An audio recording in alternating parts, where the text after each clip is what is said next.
Vivre dans un manoir, une demeure pittoresque, le glamour, le privilège, les commodités et tout cet espace. Malheureusement, la grande majorité d'entre nous ne sera jamais en mesure de pouvoir acheter une telle propriété.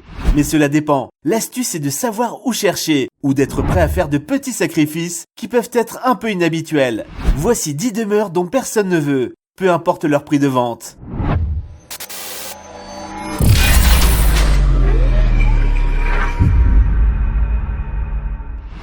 Hashtag 10. Granite Loma. Situé le long du lac Supérieur, dans le Michigan, s'étendant sur plus de 2400 mètres carrés, sur 2020 hectares de terrain boisé, avec 23 chambres et 4 appartements, un jacuzzi extérieur, avec une capacité de 11 300 litres et un port privé, Granite Loma a été construit par Luigi Kaufman, le cofondateur de General Motors, en 1923. La propriété est mise en vente sur le marché à 40 millions. C'est une bonne affaire, puisque la propriété est entièrement meublée et est inscrite sur le registre national des lieux historiques. Pour ce prix, vous pouvez avoir la maison la plus cotée dans tout le Michigan. Mis à part les peintures, les statues, les faux tipis et d'autres bric-à-brac amérindiens, c'est la preuve absolue que le fait d'avoir de l'argent et un flair pour les affaires n'équivaut pas forcément à avoir du bon goût. Ce qui explique pourquoi, en juillet 2018, la propriété est toujours sur le marché. Le prix a été réduit de 50%. Celle-ci est en vente pour 20 millions de dollars seulement. Malgré cette offre irrésistible, il n'y a toujours pas de preneur. Probablement parce que la plupart des gens avec ce type d'argent ont de meilleurs goûts. Hashtag 9. La maison du Watcher. La plupart des gens embauchent d'autres personnes pour surveiller leur maison pendant leur absence. Cependant, à Westfield, dans le New Jersey, une maison est surveillée gratuitement. Cela a commencé en juin 2014, lorsque Derek et Maria Brodus ont acheté leur maison de 260 mètres carrés avec 6 chambres, 4 salles de bain et 4 cheminées pour environ 1,4 million de dollars. Ils ont aussi dépensé 100 000 dollars en innovation. Malgré tout cela, ils n'y ont jamais déménagé. Pourquoi ? Quelques jours plus tard, la famille a reçu une lettre du Watcher. Le grand-père de cet individu surveillait la maison depuis les années 1920. Son père a fait de même dans les années 60. Et il est maintenant celui en charge. De nombreuses lettres furent reçues, se faisant de plus en plus menaçantes l'une après l'autre.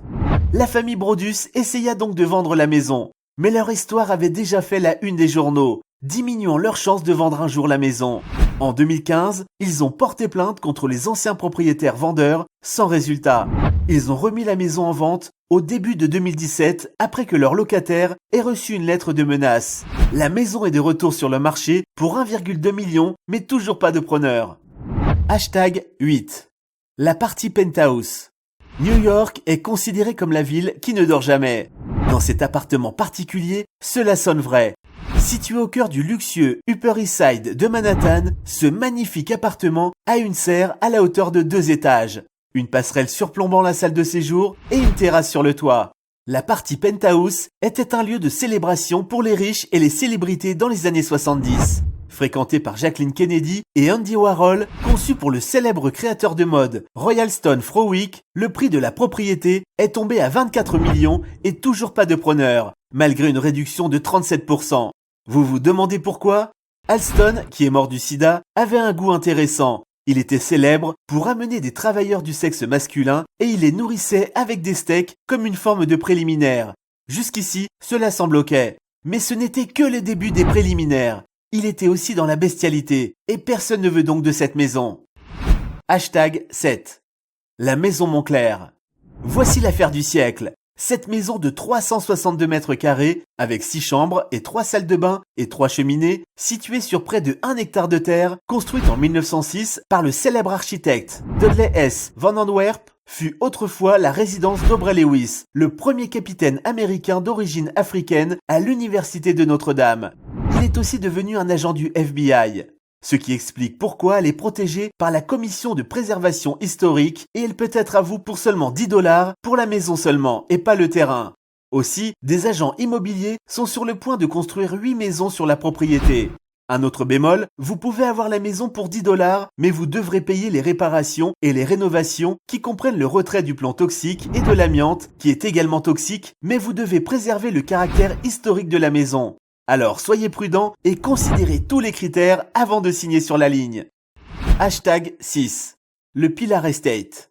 Ce manoir a été construit dans les années 1800 dans le style de Renaissance grecque.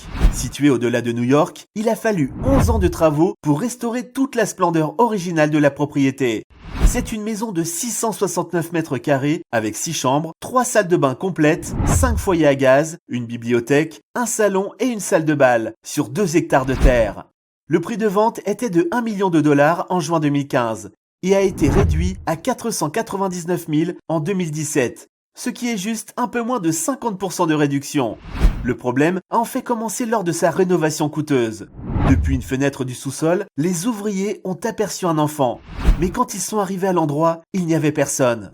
Un ouvrier a également juré qu'un enfant lui avait parlé alors qu'il n'y avait personne. Une femme a également été aperçue dans une chambre. Et des bruits de pas circulent dans la maison. Il est peut-être temps d'investir dans un exorciste. Hashtag 5. La résidence Charming Forge Mansion. Située en Pennsylvanie, une partie de ce manoir de style colonial a été construit en 1749, près du Tulpehocken Creek. Il a été historiquement restauré en 1994, mais avec une magnifique maison de 725 mètres carrés, avec 7 chambres et 4 salles de bain et 7 cheminées, une grange qui peut servir de garage pour 4 voitures et un bâtiment en pierre pouvant servir de maison pour les invités, tout cela sur 19 hectares de terrain, valant peut-être plusieurs millions de dollars. Ce n'est en fait pas le cas. Vous pouvez acquérir la résidence pour 825 000 dollars. Le propriétaire d'origine, Henry William Stegel, était plutôt colérique et décéda dans la propriété. En 1785, des visiteurs témoignent que vous pouvez l'entendre claquer des portes et monter et descendre les escaliers. D'autres prétendent avoir vu le corps d'un homme sans tête errant dans la propriété, alors que d'autres ont vu et entendu une jeune femme pleurer. Hashtag 4. Le manoir Anne Starrett. Situé à Port Townsend, Washington, cette belle demeure victorienne avec les détails architecturaux magnifiques a été construite en 1889 et s'étend sur 539 mètres carrés. La demeure dispose de 11 chambres et 7 salles de bain complètes. La ville a une vue magnifique sur la baie et la ville. La maison a été construite par George Starrett pour sa femme Anne, l'amour de sa vie. Aucune dépense n'a été épargnée dans cette maison joliment conservée. À ce jour, il est devenu un hôtel de charme qui a reçu 4 étoiles sur Yelp jusqu'à ce qu'il soit fermé, et aucun prix de vente n'est affiché. Les histoires abondent d'une femme aux cheveux rouges qui marche dans le manoir.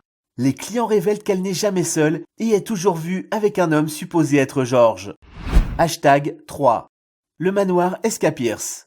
Située dans Gardner, Massachusetts, cette maison a été construite en 1875 par Sylvester K. Pierce. Cette magnifique maison victorienne revendique 622 mètres carrés, 70 chambres, 3 salles de bain, des cheminées en marbre et toutes les fenêtres, les poignées de porte sont celles d'origine. Cette maison est à vous pour seulement 329 000 dollars, beaucoup moins cher qu'une maison moyenne de 3 chambres aux États-Unis. Pourquoi si bon marché ? Le manoir est assez célèbre pour être la maison la plus hantée du Massachusetts. Il y a eu 7 décès connus dans la maison, dont une prostituée étranglée. La maison était jadis un bordel. Un petit garçon regarde parfois par la fenêtre. Une servante se promène dans les couloirs et les choses bougent sans raison apparente. Hashtag 2. La Priestley House.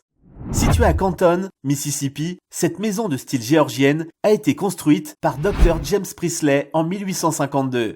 Elle dispose de 4 chambres accessibles par un grand escalier, d'une cuisine d'époque, de 4 salles de bain, d'une salle à manger formelle, d'une bibliothèque, d'un salon de musique, d'un bureau, d'une terrasse, d'une piscine et d'une serre.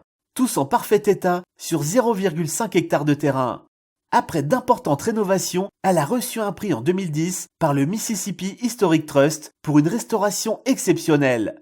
Le prix de vente à l'origine s'élevait à 938 000 dollars. Mais aucun preneur. 850 000, aucun preneur. Pourquoi ?